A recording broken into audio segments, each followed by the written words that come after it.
This is the story of a terrifying entity granted a reprieve of 1,000 nights to do as he pleased, only to lose count of the days in his negligence.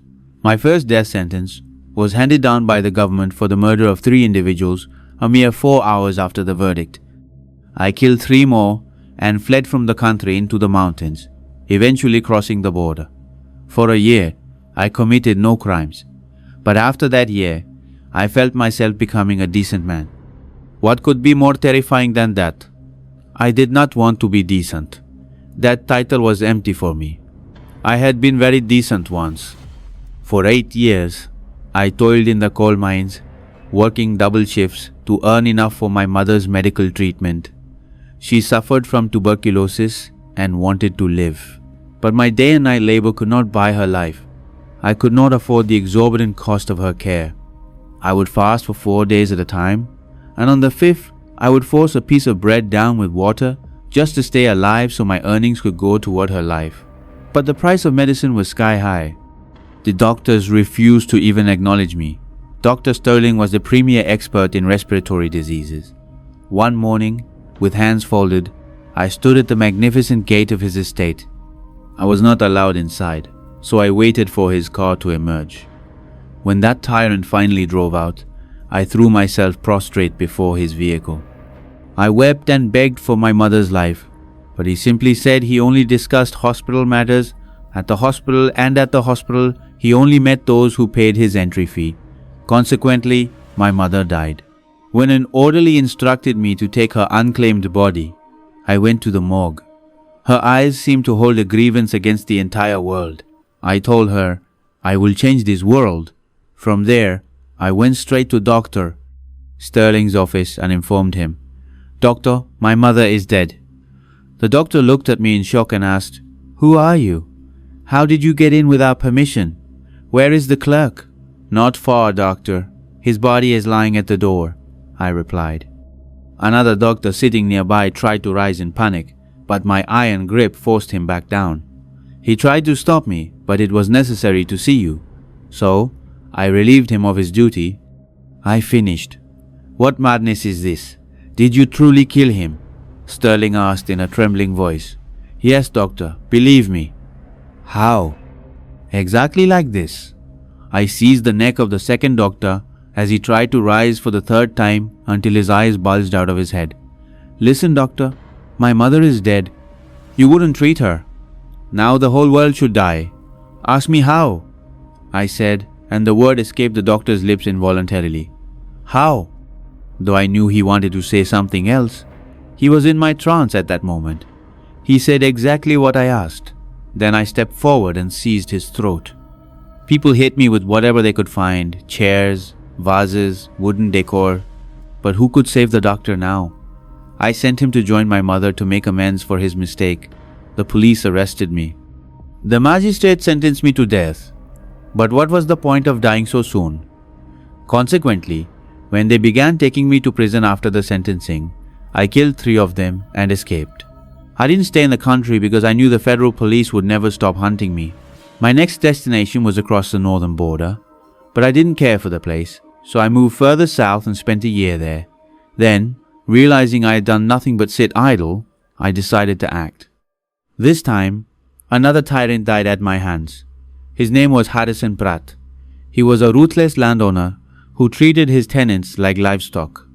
I harvested him like a field, along with his son, who was his right hand.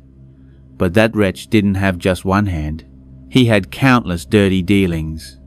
Had a bullet not struck my leg, I would have escaped cleanly. But I had no experience running on one leg, so I was caught, and the magistrate there handed down the same death sentence. This was my second capital sentence. But real death came for the 5 guards watching my cell. A gang of prisoners, led by a man named Miller, included me in their escape plan because I found no difficulty in ripping iron-barred windows from the stone walls. I was the most valuable asset in the escape. I slaughtered those 5 guards as if I were chopping wood. Miller, pleased with my work, helped me get out of the country and into Western Europe. My 3rd death sentence came in a European nation, but it was commuted to life imprisonment. I spent 3 years in a European prison. It was hardly a prison, no beatings, No abuse, just refined killers and innocent-looking thieves. It felt as though even crime was committed with civility there. My heart wasn't in it, so I escaped and made my way to London. But the London police were sharp. Before a year had passed, I was identified. They captured me through cunning, and afterward, I was shuffled through various places. Perhaps they were showing a helpless prisoner the world. The real story begins with this journey. But this is the story of my death. I died in this case. When a man's oath dies, when the purpose of his life dies, he no longer has the right to call himself alive. I was killed by a girl named Noelle Boucher. Believe me, this innocent 13-year-old girl was the killer of a beastly man. I was traveling on a sea vessel, a ship belonging to a European company. I was brought to the pier where a strange commotion reigned. Hundreds of passengers boarding the ship were not prisoners like me. They were saying their farewells to friends and relatives. The rushing porters, the blaring car horns, the piles of luggage, and the constant calling out to one another created a fascinating scene. Among them was Mr. Boucher's family, traveling somewhere with his wife and young daughter. The ship was magnificent, but the prisoners were placed in its ugliest quarters. There were other prisoners traveling with me. I was the only one indifferent to the circumstances, lost in my own thoughts. But as the ship moved further out, the weather worsened. Less than 24 hours into the voyage, a storm seized us. Black clouds blanketed the sky, and torrential rain began. Panic broke out among the passengers as everyone scrambled for shelter. Gradually, massive waves rose in the ocean, and the ship began to toss violently in their grip. It felt like an earthquake. Sheets of rain slammed against the sealed windows and iron doors with full force. The storm intensified. Everything was colliding. A cry of fire broke out and grew louder. The prisoners stood up in terror, their faces gaunt with panic. Not long after, a guard rushed in, threw a ring of keys toward us, and said, "The ship is on fire. You're free to save your lives however you can." He fled before finishing, and chaos erupted among the prisoners. I was the last prisoner to exit. Stepping outside, it felt as if I had entered hell. The ship glowed like a torch upon the chest of the sea. Panic-stricken passengers were everywhere. Strange sights met my eyes, women weeping while clutching their children to their chests. I moved past these scenes until my gaze fell upon a young girl. She was 12 or 13, extraordinarily beautiful.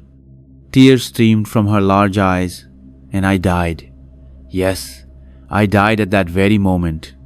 Those tears changed my life. For some reason, I felt a deep affection for those tears. My steps moved toward her involuntarily. When I placed my hand on her shoulder, she clung to me. "Uncle, my mommy, my daddy," she sobbed. "Where are they?" I asked.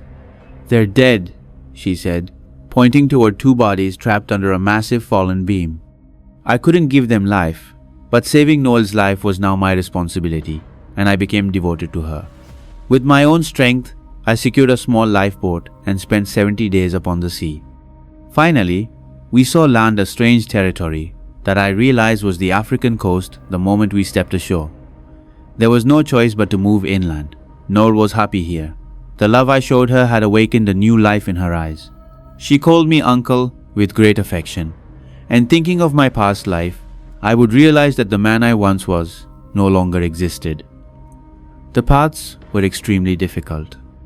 We had to cross a terrifying bridge that seemed beyond human capability, but my courage didn't break. I wanted to return Noel to the civilized world as a new man, and so I pressed on to find an exit. We continued forward. Terrifying sights were scattered around us. The African landscape was stunning, but there was a savagery in its beauty. Predators, venomous creatures, and more. After crossing a marshy region, we entered a beautiful valley with a river flowing at its edge. "Uncle, water!" Noel cried out. "I see it, Noel. Come," I said, and we reached the riverbank. The water was crystal clear. One could see the colored stones shining at the bottom. Noel sat by the bank and drank. I quenched my thirst too. "It's a beautiful place, uncle." "Yes? Can I bathe in the water?" she asked. Certainly. I'll sit over there, I said, pointing toward a tree on the bank, and Noel stepped into the water. My heart held immense love for her. This innocent girl had changed the direction of my life, and I was now concerned for her future. My wish was to take her to the civilized world and give her a new life. Noelle moved through the clear water like a golden fish. She was incredibly happy, her joy evident on her face. Her beautiful hair was loose, waving in the water. During this time, I didn't look toward the bank once. I felt no need. But as I idly glanced at the water, I suddenly realized shadows were reflecting on the ripples. I started in surprise. Looking toward the bank, my eyes widened. There were countless individuals, strong, powerful bodies, dark and gleaming, holding long spears. White eyes and dark faces looked ferocious. They wore minimal clothing and were vast in number, spread far along the bank. I turned to look at the opposite bank and had to laugh. That side was also filled with them. They had surrounded us from both sides. Noelle hadn't noticed them yet. She was busy finding beautiful stones from the riverbed. Several stones were clutched in her fist. The water was so calm and slow-moving that it required no effort to stay afloat, which was why Noelle seemed unwilling to leave the river. I called out to her, and she looked at me with a smile. "What is it, uncle?" "Look at the bank," I said in a heavy voice, and Noelle looked. In the next moment, the smile vanished from her lips, and traces of terror appeared on her face. "Uncle, those dark people, are they ghosts?" she asked fearfully, quickly swimming closer to me. "No, they are human, just inhabitants of this region with dark skin." "Yes, I know that. They look like people back home, but different. They are unique, Noelle." "Yes, uncle, they look terrifying. But why are they standing there?" "Noelle, act wisely. Stay here. First I will get your clothes." "Oh yes, uncle, my clothes," she said in a panicked tone. I patted her shoulder and moved toward the bank. As I drew closer, they stepped back a pace. Her clothes were lying near the edge. I picked them up and turned back.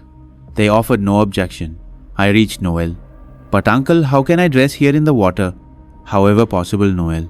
These people don't seem to have come with ill intent," I said. "What do you mean?" she stammered. "Just get dressed, Noelle. We'll see what happens next," I said, and she managed to fix her clothes underwater with great difficulty. Then, taking her arm, I led her toward the bank. They stood perfectly still, eyes fixed on us both. Their manner was strange.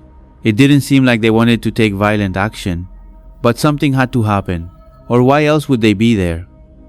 I reached the bank and put Noelle behind my back. One man, somewhat short but broad-shouldered, stepped forward. He was shaking his spear. Reaching me, he held the spear in both hands, placed it across his chest, and gave a slight bow before standing straight. Their manner was not aggressive. They wanted to communicate. I asked who they were. He looked at me for a few moments, a look of respect on his face. Then he murmured, "Leader Zamba saw you from the impassable paths, using your wisdom to cross that impossible bridge, a feat only gods are imagined to achieve. Ordinary people dare not even go near it." Zamba said, "Go and bring this youth, but let there be no lack in his honor and respect. We have come to get you." "I am ready to go with you," I replied. He shouted the news to his companions and they began to gather around me. Those on the other bank crossed through the water to join us. We moved forward with them. The path ahead was undeniably the most beautiful. It was a trail leading to some unknown destination. We continued along it, surrounded by groups of them. Finally, we reached a large hilltop. I didn't know what was behind it, but crossing it, I saw a magnificent settlement of huts stretching as far as the eye could see. Small grass huts with stone-lined walls, scattered far and wide amidst beautiful greenery. There seemed to be no concept of farming. I didn't know what they did to pass the time. We were brought to a large hut, and the same man who had first spoken to me bowed and requested that I rest here. Noelle had been terrified coming with them, and even inside the hut, her face showed signs of dread. I looked at her with a smile. "What is it, Noelle? Are you feeling afraid?" "Uncle, They seem so savage. People back home have the same color, but they don't look like this. Who are they, and why did they bring us here? Whatever their purpose, Noel, you shouldn't fear them. They cannot harm you while I am here. I reassured her. No, uncle, I'm not scared. I'm quite brave. But these people are strange, and that worries me, she replied, and a smile spread across my lips. One couldn't yet judge why these people had captured us. Their behavior wasn't troublesome, but I had decided that if anything went wrong, I would do whatever I could to save Noel. She fell into deep thought. After a long silence, I addressed her. What are you thinking, Noel? Nothing special, uncle. Just wondering what we should do now. What do you want? I don't understand anything. I'm happy with you. You're so good that I wonder why you're so good. I just don't like all of this. It would be much better if we were in a city. We'll try to get to a city from here. You shouldn't worry, I said. Just then, a few of them entered our quarters with food and drink. Seeing these things, I began to form an opinion about them. At sunset, several came to me. One delivered a message from Zamba. Leader Zamba wishes to meet you and has summoned you. Will the girl go with me? I asked. He gave no instructions on that. It depends on your will, he replied. I took Noel with me, and passing through the huts, we reached the leader's dwelling, which had a wide courtyard in front. On a stone in this courtyard sat a massive, powerfully built man who had entered old age, though experience peeked through his ugly eyes. He looked me up and down, then nodded. You came by the impassable path, which is the path of death, where every attempt to cross proves fatal. Your name is Zamba? I asked. Yes, others must have told you. What do you do with strangers who enter your settlement? We do not welcome them. Firstly, no one has ever come by that path before. People sometimes come by other paths, and these are usually seekers of golden metal or shining stones from the mountains. They disregard life to obtain them. But those people possess foul thoughts. Long ago, we didn't object to their arrival. We cooperated. But then their actions hurt us. They would join us, deceive our girls, and then leave them. The goal was only to obtain golden metal and shining stones. Many of our people died because of them. Then the law forbade their entry. It said those coming for golden metal should be killed. Since then, we have followed this principle. So we ask the same of you. For example, I asked, have you also come in search of golden metal? No. Are you speaking the truth? Yes. If that is the case, you must swear before the idol of the law during morning worship. But listen, truth and lies become evident before the idol. If you lie, you will burn to ash. But if your words are true, we will honor you. If there is anything else, tell us so we may be satisfied. If I am found truthful, will you help me? What help do you seek? To reach the civilized world by another path. I promise I will not take a single piece of golden metal with me, nor will I harm any of your women, I said, and the leader nodded kindly. I promise that if you are true, I will help you fully.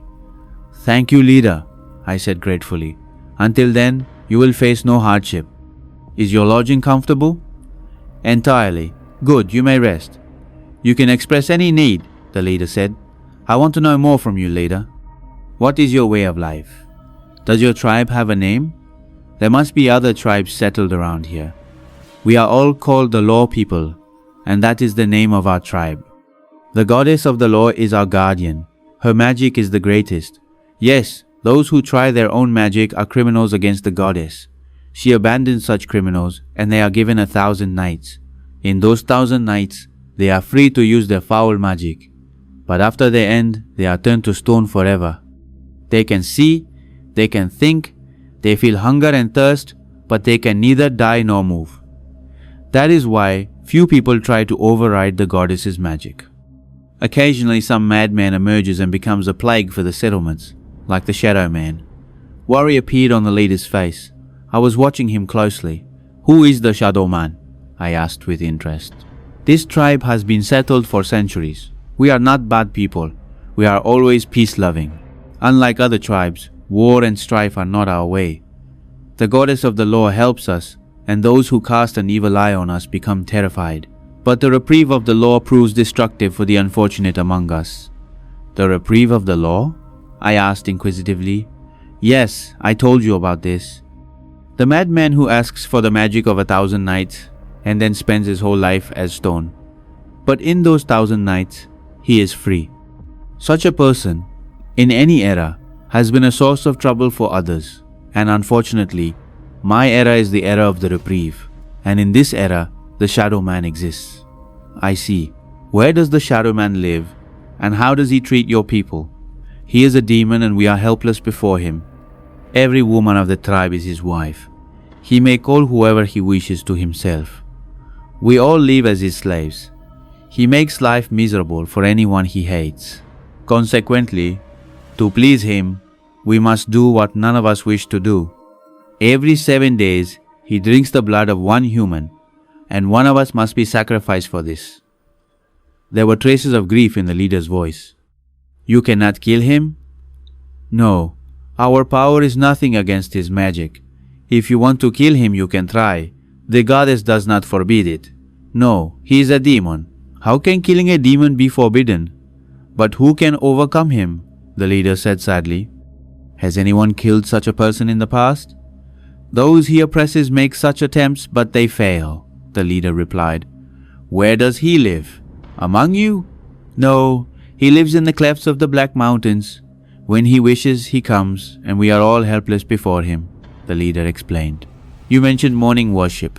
Yes, we worship the rising sun. Tomorrow morning, you will join this worship. At what time? Before sunrise?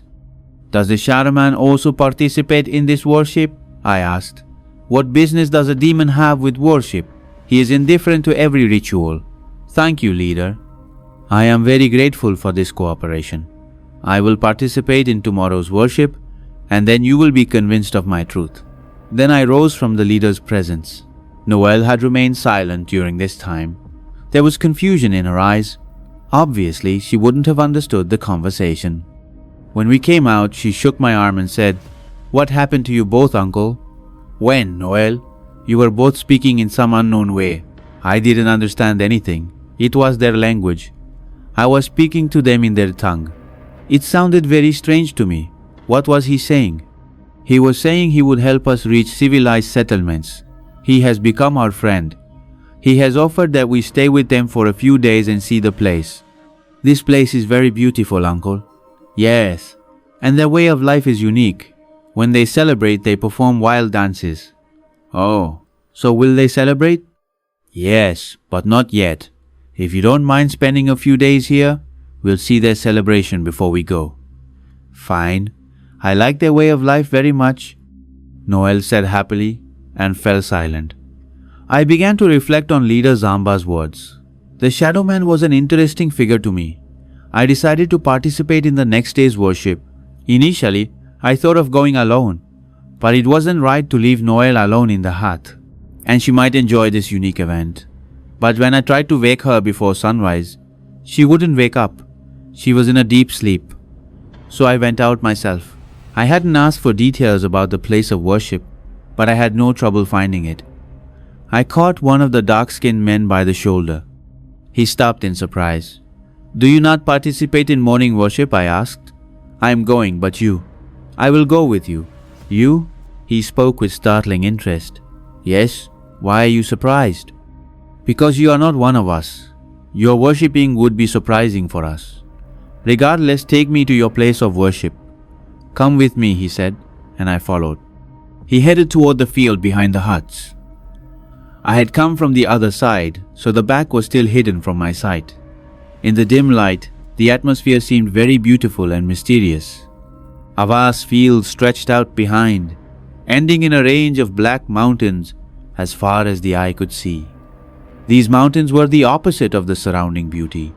Their ugliness was strange amidst the beautiful meadows. I watched the scene with interest. Fires were burning between them. My guide stopped, and I looked at him. This is the field of worship. The fire burning in the center is a reflection of the sun. This fire represents the sun's fire, and we worship it, my guide said. But my friend, not many people have come here yet. Does the whole settlement not worship? I asked. Does anyone dare not to? Every person waits for the sun's arrival in this field. Just watch for a few moments. The time hasn't come yet, he said, and I nodded silently. All these things were very fascinating to me. I was lost in thought when I saw clouds of white smoke emerging from the fire. A strange, unique fragrance spread everywhere. Presumably, something fragrant had been thrown into the sacrificial fire. Simultaneously, shouts began to rise from all sides, and the field rapidly filled with people. A first row, a second row, the ranks filled quickly. Between the rows, men were performing a disorganized, wild dance. It looked as though the earth were vomiting dark, naked men. Then I heard a voice, and it was Zamba's voice. Zamba was shouting, "Stranger from outside, wherever you are, come to me. I am near the great fire." And the call was for me. Consequently, I began moving through the crowd. My companion was momentarily surprised. After a few seconds, I reached Zamba. Zamba was right near the fire, and I had no trouble finding him because the flames illuminated his face. Near Zamba were 4 elderly men with hair flowing down in matted locks. Their bodies were also bare, covered in strange tattoos and markings, the kind I had seen people making on their bodies before. Leader Zamba called me right next to him, and then for the first time, I saw the unique statue, which was quite large. The goddess carved from black stone possessed strange features, extremely ugly features, though a failed attempt had been made to give the rest of the body a feminine form. Regardless, this was the goddess of the law, before whom I had to take a sacred oath. I stood near them. The worship began. Gradually the sun was rising, and with it, their fervor increased. They were making so much noise, shouting so loudly that you couldn't hear a word. Men, women, elderly, children, everyone was there, all shouting like madmen. It was a unique worship, and I was thinking that Noel must have woken up in the hut. With that thought, I became a little worried.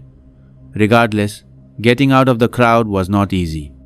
Anyway, I had promised to satisfy Zamba.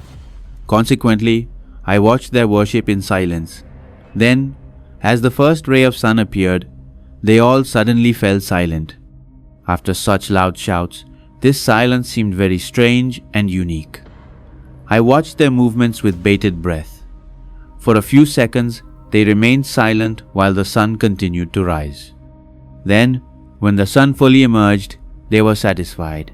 The worship was over. Then Zamba said with a smile, "My friend, for some reason, I believe your words. Although our religion does not allow us to trust someone who is not of our faith, whether a stranger or someone who hasn't proven their truth before the goddess. However, I want you to provide proof of your truth." "What do you want?" I said. "Come forward," Zamba said, and moved before the idol of the goddess. Then Zamba signaled to an old man, who came near us. Zamba addressed the old man. "Great elder, the man who came by the impassable paths says he is a lost soul who reached here by the sea. Coming here was not his purpose, nor did he come in search of shining stones and golden metal. He wishes to leave this place. In this regard, he has come before the goddess of the law to prove his truth. I have said that if he takes an oath before the goddess and proves he is not a seeker of shining stones, I will help him. According to tribal law, if this man also came here for shining stones and golden metal, then we can offer him no help and he will be sacrificed at the feet of the goddess. And if he is not our enemy, we will take him to those regions from where he can return to his world. Consequently, great elder, take this sacred oath from him." The old man bowed and turned toward a large wooden vessel containing a special wood dust, the fragrance of which filled the air. "Come near me," the old man's trembling voice rose, and I went near him. "Those who take a false oath before the goddess turn into a heap of ash. Go, take a handful of this fragrance and throw it into the fire." I followed his instructions. Fragrant white smoke rose from the fire and spread through the air. The leader moved closer to me. Then the old man said, "Yes, tell us, what is your purpose in coming?" As I already told Leader Zamba, I reached here from a shipwrecked vessel, and there is no purpose in coming this way except to reach the civilized world. If there is a lie in this, then according to your belief, I must surely be harmed. The leader's eyes turned toward the goddess. but no noteworthy event occurred. And the leader stepped forward and embraced me. Yes, I accept you as truthful, and now I have no doubt. I will fulfill my promise. I patted the leader's back, and the leader led me away. After the worship ended, other people of the settlement also began to return, and the field was becoming empty. I am sure you didn't take offense at this. No, there's nothing to take offense at, leader. It was necessary to satisfy you, and I was certain because I didn't lie. Then give me 2 days' grace. I will arrange your journey so you face no hardship on the way. The path to the civilized world is long and has some such difficult stages that a man becomes troubled. I am not worried for myself, leader, but that girl is my responsibility. Had it been only about me, I would have spent a long time here trying to do something for you too. Thank you. Regardless, rest assured, I will arrange your return within 2 days. Your truth has impressed me. Now allow me to go, the leader said near my hut, and I nodded. The leader left and I entered the hut. I thought Noelle must have woken up and would have been terrified by the noises, and my thought proved correct. She wasn't in the place where I had left her. I looked around, but Noelle wasn't in the hut. The poor girl must have gone out looking for me, weeping in terror. I rushed outside and then searched all the places around the hut where Noelle might possibly have gone, but she wasn't there. Had she gone quite far? Possibly toward the field. But the field now lay deserted except for the fire, which was still burning brightly. Then I called her loudly, but there was no answer. I became somewhat worried. Returning from there, I caught a dark-skinned man and said to him, "There was a girl with me. Have you seen her?" He looked at me in surprise and shook his head. "She's lost. Is she not in the place where you are staying?" he asked. "No, she's not there." "When did you leave her?" "When we all went for worship," I replied, and the man began to shake his head in astonishment. "At that time, there isn't a soul in the settlement. The whole place becomes empty. You shouldn't have left her here." Instead of listening to the man's advice, I thought it better to go and search for Noelle, and then for a long time, I wandered through every corner of the settlement looking for her.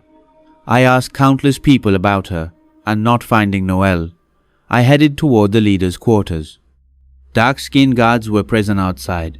They informed Zamba of my arrival, and Zamba emerged from his hut. A smile spread across his lips. Then he asked simply, "Have I come to see you for some special work?" "Yes, Zamba. The girl who was with me is missing from my hut." "What do you mean?" Zamba stepped forward several paces. "She is not in my hut." "Where did she go, and when?"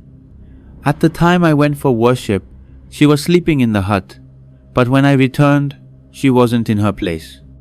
Afterward, I searched for her in the field, everywhere, in every corner around the settlement, but she wasn't found." "Is that so?" Zamba said. "Yes, Zamba, she isn't there. Please, leader, help me find her." Certainly. This is not even a matter for you to ask," Zamba replied, and then moved forward quickly. Zamba gathered a few individuals and gave them various instructions. He told them that every person in the settlement should search for the girl. Rather, every hut, every place, they should go far around the settlement and search for the girl. The girl must be found within a few hours at all costs. The people heard Leader Zamba's instructions and ran in all directions. Some worry had developed in my manner. I also feared that some accident had befallen Noelle, or she had hidden somewhere in terror. Regardless, these people had gone to search for her. Leader Zamba asked me to stay with him, and then he invited me to sit in his hut, and we both went inside. Coming inside, we both sat in our seats. "There's no need to worry, friend. Obviously, that girl won't go very far. She's not so senseless as to go deep into the jungles. My swift runners will find her. Rest assured about this," Leader Zamba said. "She must be found at any cost. Believe me, the direction of my life has changed because of her. Otherwise, I don't know where I would be. Certainly, she is our guest, and you are also under my protection. Therefore, do not worry. It is our responsibility to find her and hand her over to you," Leader Zamba said with great confidence, and I sat with him for a long time. The leader would say something every now and then. Suddenly, under a certain thought, he started and said in a worried tone, "Was she fully dressed? Was anything left in the hut that would indicate someone took her against her will? What do you mean? I asked, startled. Come with me. Come with me. The leader rose. I didn't know what was in his mind. He walked with me toward my hut. Then he went inside and looked, and remained silent for a moment. What has happened? He said in a strange manner, and I looked at him in worry. What happened, leader? Has some specific thought come to your mind? A smell, a foul and demonic smell. I feel it right here in this hut, and this is the smell of the body of that wretched man who is a stain on our honor. Leader, please tell me in clear words, what do you mean? The shadow man, wherever he goes, his body's foul smell remains, and it lingers in the air for a long time. He is a very filthy man. So you mean he came into this hut? I asked in a ferocious tone. My friend, if my experience isn't wrong, but wait, I'll call someone. He will be able to pinpoint this correctly, Leader Zamba said, and went outside. Then he asked someone to be called, and after a few moments, the same old man who was addressed as the elder was in the hut. The old man stepped into the hut and stopped. Zamba, I smell the shadow man, he said in a trembling voice. The leader grabbed his head with both hands. I was watching them both in silence. Then I stepped forward and said, What do you both think? Please tell me too. It's a complete coincidence that I told you about that demon shadow man. I believe the shadow man has taken the girl. But why? I asked in a thundering voice. What can be said about that demon? But that wretch has done a very bad thing. Elder, tell us. What should be done now? We are all helpless before him. What can anyone do? The old man showed his helplessness. Where will he be found, leader? You're asking about the shadow man? Yes. That wretch's lair is in those mountains that you saw at the far end of the worship field. But finding it is impossible. Leader, this impossible must be made possible. Anyway, this is against the principles of hospitality. Believe me, my friend, I am ashamed.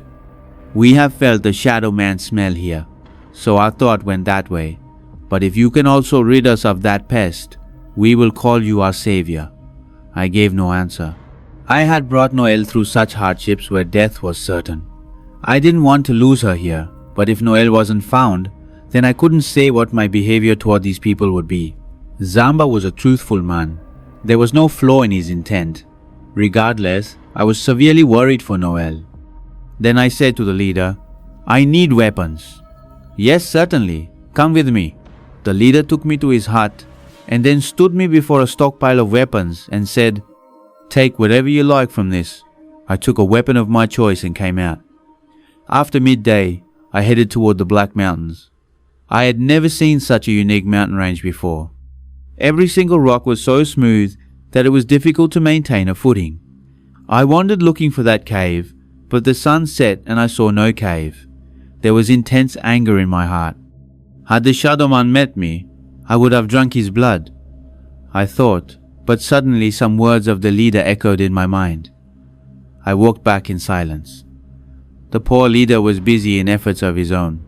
He saw my face, took a cold breath, and bowed his head. Then he said, You will fail to find that cave. Yes, but I don't want failure, leader, my friend. What should I do for you? You said, leader, that he drinks the blood of someone from the tribe. Yes, the leader started. What is the method? I asked.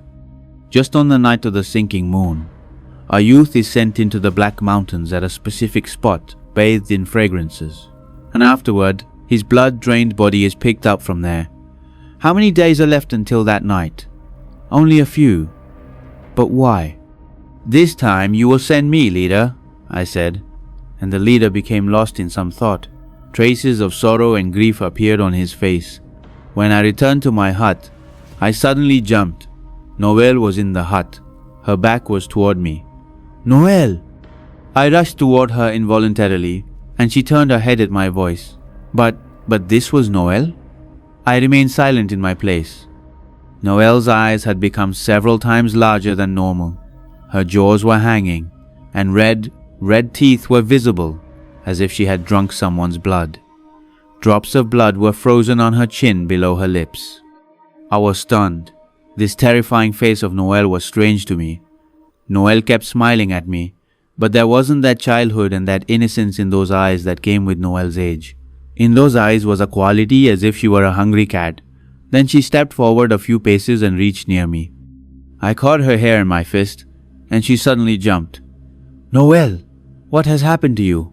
"Uncle," she spoke softly. Her manner was like a sob. "Oh, Noel, are you okay?" I asked. "Where did you leave me and go, Uncle?" People were shouting so loudly. "I was scared, Uncle. Tell me, where did you leave me and go?" "How is your health, Noel?" I asked sympathetically. "I'm okay, Uncle." "Now that you've come." "Yes, Noel, but you were scared." "Yes." Very loud shouting noises were coming. "Then what happened, Noel?" I said, looking at her intently. "Nothing, Uncle." "Then you came," she said innocently. I thought for a while, and then I headed toward the leader's hut. Noel was with me. Zamba jumped seeing Noel. "Where was she found?" he said happily. But in the next moment his lips tightened. A mysterious quality appeared in his manner. Then he shook his head in disappointment. "Oh, she has become the Shadow Man's prey." "What do you mean?" "Certainly. The one who took her was the Shadow Man, and now she is his property. He can obtain her whenever and wherever he wishes." "But how?" I asked in a worried tone. "She will not go anywhere without his company. Now she is captured in his city," the leader said. "How is this possible? Give me a command, my friend. I will do whatever you say. I want to leave here with her immediately." "Despite this information?" "Yes. Then stay here. I will make arrangements." "I wish you could escape that wretch's terrifying trap this way," the leader said, and then went out. I looked at Noel with worried eyes. She now appeared innocent again. "Noel," I addressed her. "Yes, Uncle? What are you thinking?" "You look a bit worried, Uncle." No. Child, if I was worried, it was only for you. Since you're okay, there's no worry now." "Uncle, was I sick or something?" "I don't remember that this morning when people were shouting and I woke from sleep. You weren't there. After that, how did it become evening, Uncle?" "I don't know, Uncle, how it became like this. Why don't I remember the day's events? Had I fallen asleep?" she asked, and I kept looking at her with strange eyes. "Yes, Noel, child, you had fallen asleep. But now tell me, are you ready for a journey?" "A journey?" Noel asked in surprise. "Yes, a journey." "But why, Uncle? Are we leaving here? But why so soon, Uncle?" "Just, Noel. Leader Zamba has gone to arrange horses. We will leave this settlement today, right now, and go somewhere else," I said, and Noel began to look at me. "At night, Uncle?" she asked in surprise. "Yes, child, at night." "But where will we go?" "Their guide riders will take us to a specific spot. From there we will head toward our world." "Uncle, that is my heart's desire. Uncle, how soon will these people go with us?" "I think in a little while," I said, and No began to look happy. On her face was the same innocence I had seen before, but the fear of the leader's words also remained in my mind, lest the leader's words prove true. Poor leader Zamba was cooperating fully with me. He didn't look any less worried than I was. 6 horsemen were ready to guide us. Additionally, there were 3 more horses, 2 for our riding and 1 horse loaded with necessary supplies. The leader came to see me off at the settlement boundary. He was still worried. "I couldn't treat you better in my settlement, young man, for which I will be ashamed for a long time. My prayer is that with the help of the goddess of the law, you escape that demon's trap. But if you feel any difficulty, my friend, consider Zamba your friend and come to him." "I will remember this friendship, Zamba," I replied, and after taking leave, we set off. Night travel in a dangerous region of Africa was considered very terrifying. Wild and ferocious predators wandered all around, and in dark nights, the danger increased even more. Those Zamba had sent with us were very fearless and experienced people. All night they traveled with us without tiring. In the morning, we found ourselves in a lush, green forest. The forest wasn't very dense, and greenery spread under the trees. I stopped the horse under an extremely thick, shaded tree. There was fatigue on Noel's face. "Are you very tired, Noel?" "Very, uncle," Noel replied. "Then rest now. It's a fine place," I said, and then began talking to my guide riders. I had made a program to rest until midday and travel after midday so we could stay at a suitable place at night. The riders agreed.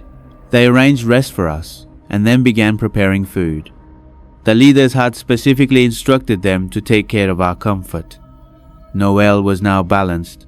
The same innocence had appeared in her manner, but I was uneasy about her. Midday passed, and then we began preparations for travel again. A little while later, we were crossing this forest. Because we had rested and fatigue was gone, we traveled until the darkness became quite deep. Then we again made arrangements for a suitable resting place. This was a mountainous region. High hills were scattered all around. There were trees here and there. Selecting a beautiful spot, we stopped there. So far, the journey had been peaceful. No noteworthy event had occurred. After dinner, Noelle spoke with me for a long time. She herself didn't understand how this pleasant journey would end. She had no knowledge of what had happened to her.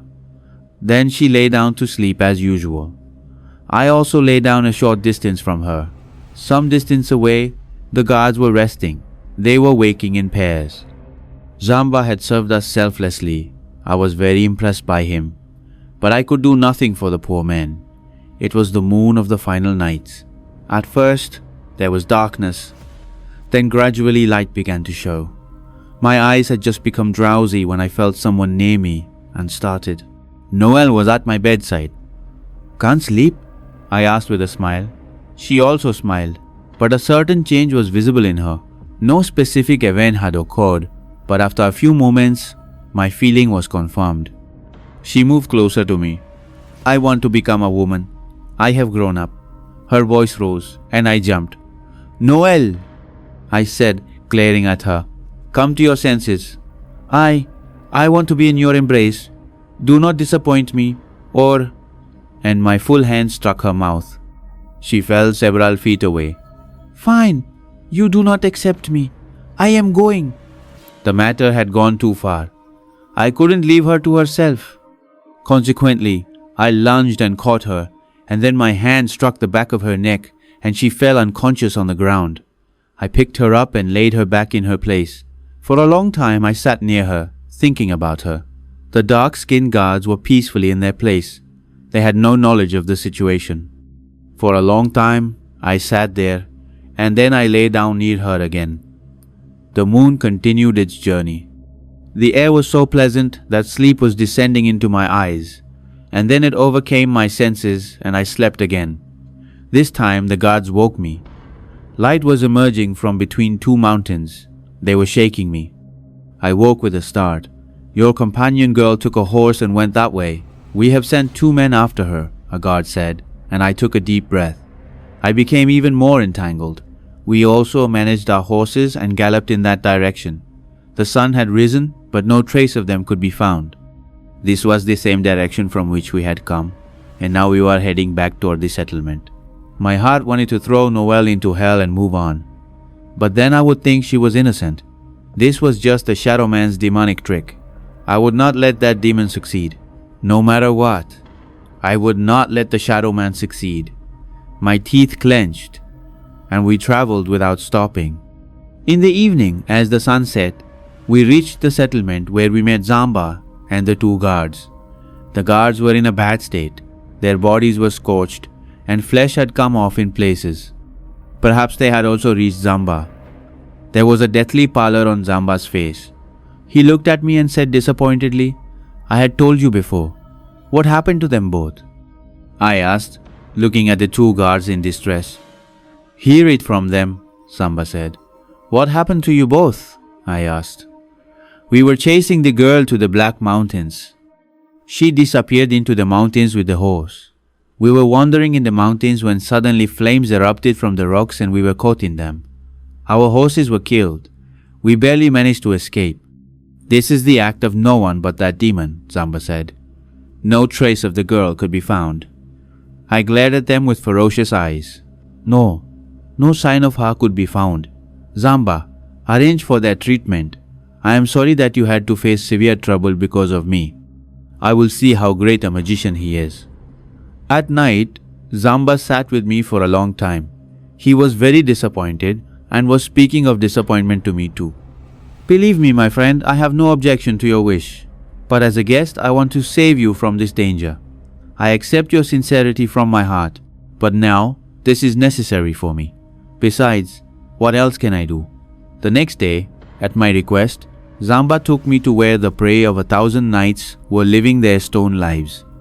It was a very mysterious region. Zamba was telling me about these people who outwardly appeared as black stone statues. It was astonishing to hear they were once human. He tried to terrify me by telling me the demons' legends, but fear had no place near me.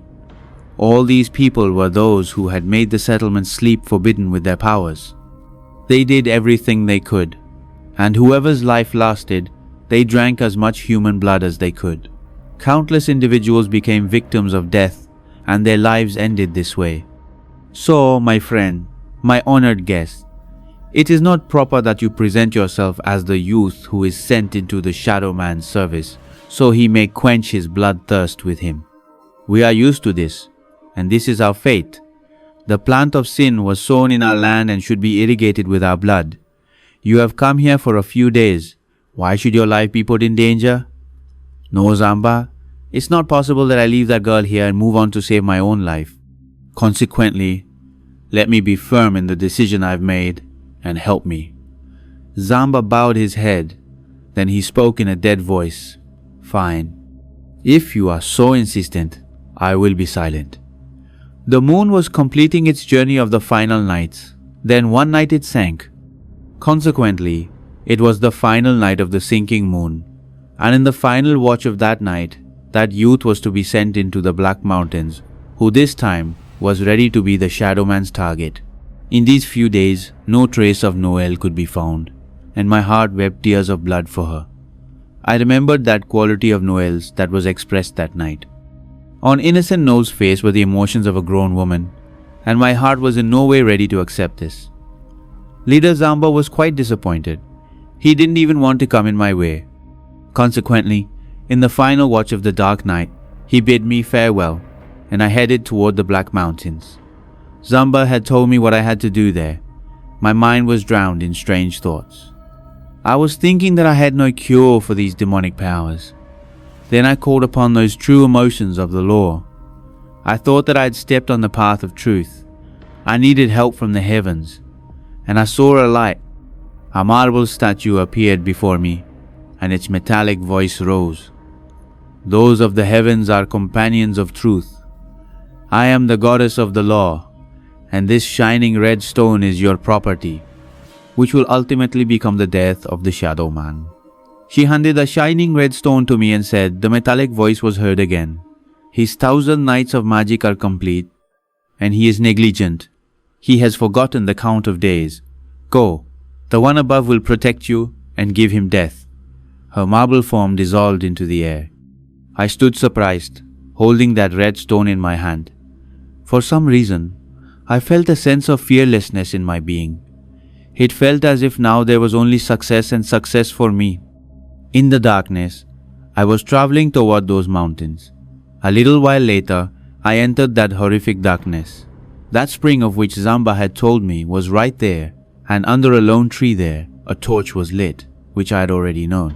I stood under the tree, and my eyes began wandering all around. Then suddenly I heard a voice from behind. "I am thirsty. How thirsty I am! Who will quench my thirst? Will you?" He suddenly appeared before me. In the torchlight, I saw his foul face, a horrific face indeed. He was dark-skinned, of course. His lower lip hung to his chin, and his long teeth were visible. His nose was hooked like a parrot's beak. His body was quite powerful. "Will you quench my thirst?" he asked, then muttered to himself, "Who are you? You are not from this settlement." I see the companion of that girl. Yes, that is you. I saw you on the morning of worship. But this Zamba is very cunning. He thought to get rid of you. Fine, no matter. But what will you drink? Your blood? I replied. Oh, truly. Drink, drink.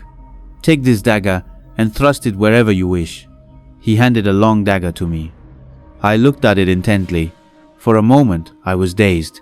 Quench your thirst, or quench mine. I took the dagger from his hand. The shadow man opened his chest and came before me. I knew there must be something special in this offer. Still, I wanted to see. I thrust the dagger into his chest with full force.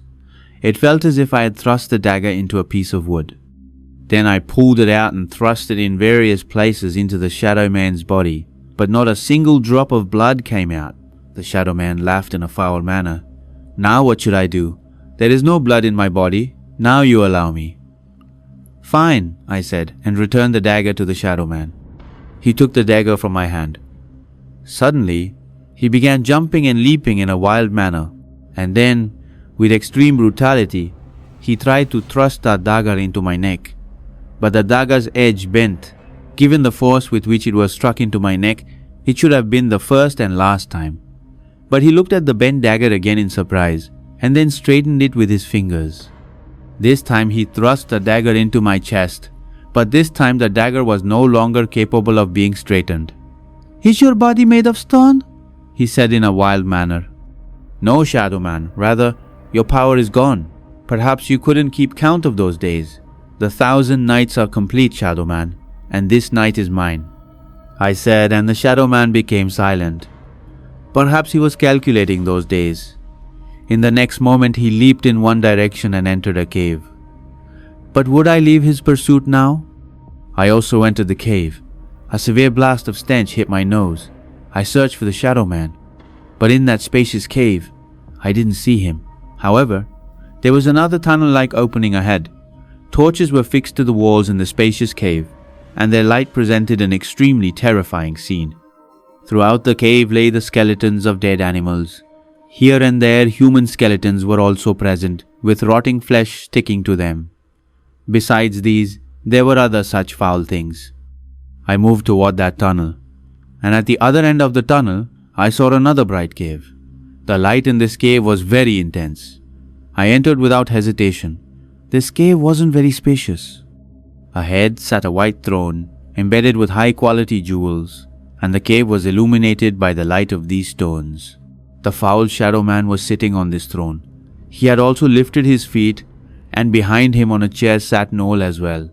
But in that terrifying and horror-filled face in which I had seen her that night, the day she was abducted. On her lips was a terrifying smile. There were traces of terror on the Shadow Man's face. Who are you? Who are you? He said in a frightened voice. Are you terrified, Shadow Man? No, absolutely not. You can do nothing to me. Try and see. I am so far from you that you cannot even reach me. I am thousands of miles from you. Understand? Thousands of miles, he said. Perhaps you've also gone mad. Kill me. Come. Drink my blood, you. I said, moving forward. A mistake has been made. I'll see Zamba. I'll see the settlement people. If I don't drink the blood of the whole settlement, then my name isn't. Why did he send you? Now there's nothing but trouble for him, the Shadow Man said. I was moving forward as before, and in a moment, I felt a unique sensation. The distance between me and the Shadow Man should have been covered in a few steps. I moved forward continuously, but the distance remained as it was. For a moment, I stopped, and at that very moment, the wretched Shadow Man laughed. Come, come, why have you stopped? Try to reach me. You won't be able to cover this distance in your whole life. Keep moving. But I stopped right there. This situation was surprising, and the Shadow Man realized that I had failed here. Consequently, his terror was gradually disappearing. But he hadn't placed his feet on the ground and was sitting in the same way. Then he said, This throne is my final refuge. As long as my feet are up, you won't be able to reach me. It's possible, but your goddess of the law gave me this red stone and said that your death is hidden in this. If this is useless, then what do I have to do with it? I tossed the stone onto his throne. A flash of lightning occurred. The throne fell into flames, and the Shadow Man's agonizing screams began to rise. In a few moments, his existence was turned to ash. I looked toward Noel, who was standing as if she had woken from a dream. "What is it, uncle?" she asked innocently. "Nothing. Come," I said in a heavy voice. Now I was free. It felt as if the goddess of the law was continuously guiding me. My faith didn't accept these things. But the magic stories of the African land are not unknown. A few days later, I entered a civilized settlement and then, after traveling who knows where, came to London. Amidst the centers of civilized populations, in the peaceful atmosphere of London, life was settling. Had I come here in my original life, I would have thought of myself. But now this emotion, this thought of mine, was for Noelle. This girl had long ago killed the rebel who was the enemy of the world. In the ship, her tears had killed me. Now only the true emotions of my heart were alive. But what should I do to give Noelle a beautiful life? I wandered amidst the grand buildings. There was no place for us anywhere. There was no means of spending a life. My heart was torn, seeing Noelle's unkempt clothing and hunger. Then one day, when she became exhausted from hunger, I asked myself for a loan. I adopted my ancient story for just a few moments, for a short period. Not for myself, for Noelle.